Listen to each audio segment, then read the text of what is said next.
Hey, football fans. Thanks for joining me, the football guy, for another episode of Throwback Thursday. I hope you've been following my top 10 draft pick series and enjoying that.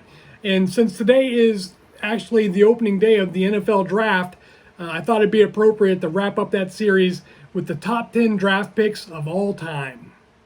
Okay, to start off, I'd like to talk for a minute about the method I use to compare players from each era and across eras. I've got some notes here just so I get it right for all of you.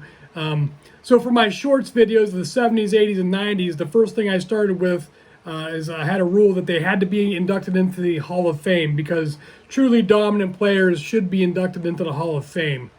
Now, for the shorts videos for the 2000s, the 2010s, the 2020s, I didn't have that mandate in place because some of those players are still playing or they didn't meet the eligibility requirements for the time period to be retired. So that's the first thing I did.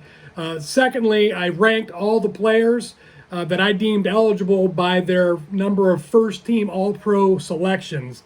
Now, I view the All-Pro selection as much more worthy than that of a Pro Bowl appearance, just because the Pro Bowl appearances are typically generated by a popularity contest, whereas the All-Pro team is an annual selection of the best players in the NFL at every position, and it's done by a national panel of the AP media members. All right, so once I ranked all the All-Pro selections, I did use the Pro Bowls and the number of Super Bowl wins as tiebreakers. Now, I know some of you are going to say that, hey, Super Bowls are the only thing that really matter. And to you, I would say that truly dominant players play throughout history, and not all of them get a Super Bowl. That's how hard it is to get a Super Bowl win. And I think they should be recognized for their dominance. So with all that said, I do have a list of players that I will not talk about on my channel. Without getting into politics or becoming the morality police, I have put together a list of these players because their actions off the field are so reprehensible, they far outweigh the accomplishments on the field.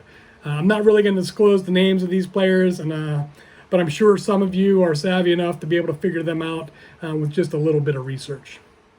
All right, well, that was a lot of words, so let's get into this top 10 list. Okay, number 10, defensive tackle Aaron Donald. He's currently still playing for the Los Angeles Rams, and he is widely respected as one of the best defensive tackles to ever play the game. He's stout against the run. He's very good at rushing the passer.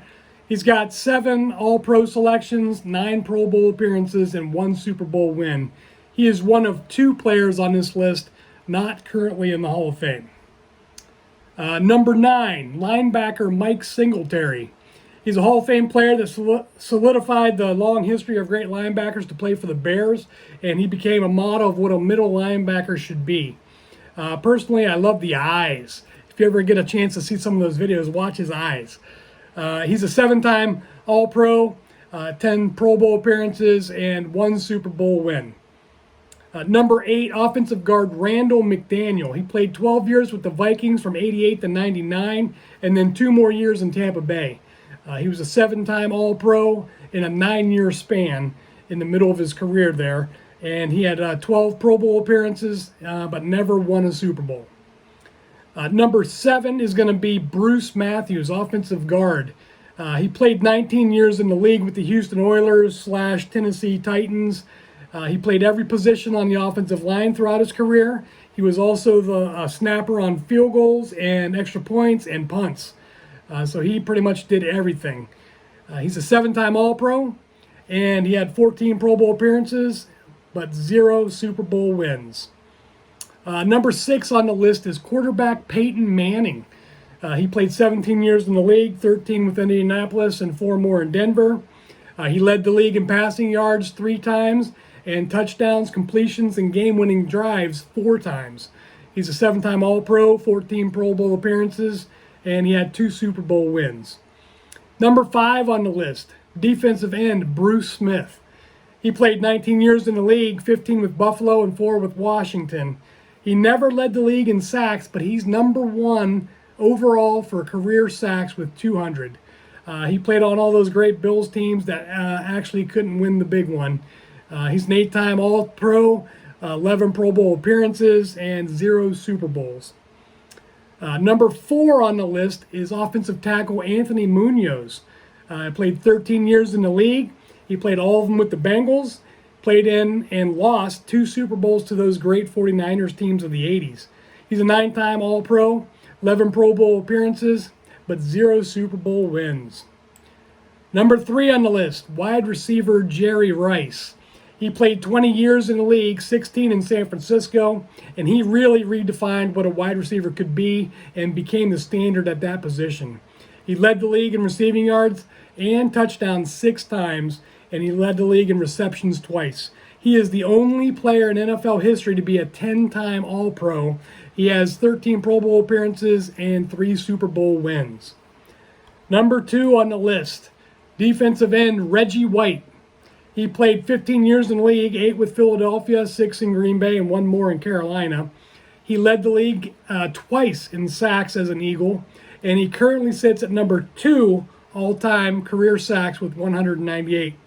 He's an 8-time All-Pro, 13 Pro Bowl appearances, and 1 Super Bowl.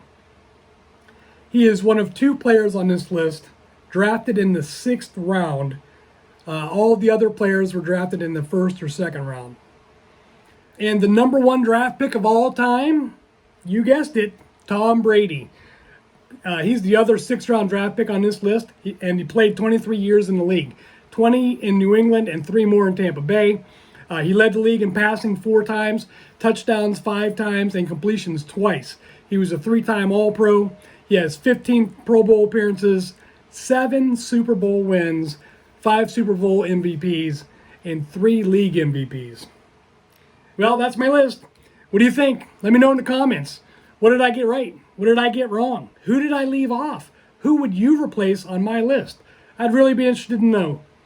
And tune in tomorrow for Breaking Wax and watch me open some packs to celebrate the NFL draft.